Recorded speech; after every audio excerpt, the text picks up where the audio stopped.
So yun mga idol, welcome back to my YouTube channel for today's video. Itong speaker natin bali ito yung crown natin na subwoofer. Naikabit na natin yung yung corner guard niya, tapos itong wire niya papunta sa amplifier. Nilagyan natin ng ganito. Bali wala pa siyang speak on, wala pa siyang female na speak on. Direct lang siya. Kaya ang gagawin natin ngayon mga idol, kakabit na natin yung kanyang female speak on para hindi na siya ganito na dugtong. Yan, nakikita nyo, dugtong siya. Bali ito na yung ating crown na subwoofer D12 na pintura na natin mga idol. Yan, tignan nyo naman yung quality ng pintura natin.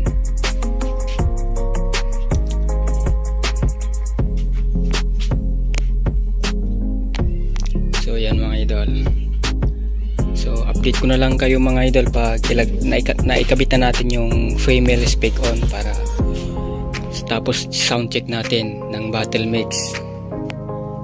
So yun mga idol, ito pala yung kakabit natin na niya sa likod para sa speaker. Yan yung ikakabit natin ngayon mga idol. Kaya update ko kayo pag naikabit na natin sa likod. Bali single lang itong kakabit natin mga idol. Gagawin natin sanang dalawa, pero tama na tong isa. Kaya let's go, update ko kayo mga idol.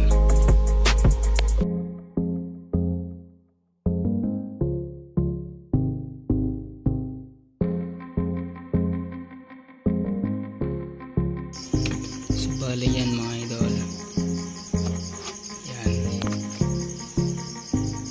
So nailagay na rin natin tong speak on nya, kaya sound check na natin.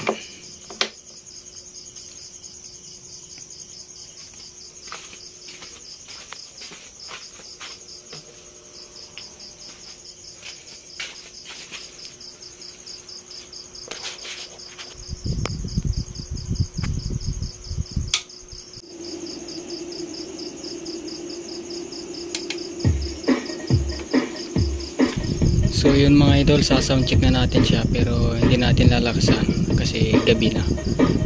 Testingan lang natin kung okay yung kinabit natin na male, female at speak on.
So yan yan nung kanyang nilagay natin na male female na speak on niya mga idol. Isa lang yung linya, hindi na natin nilagyanan ng isa.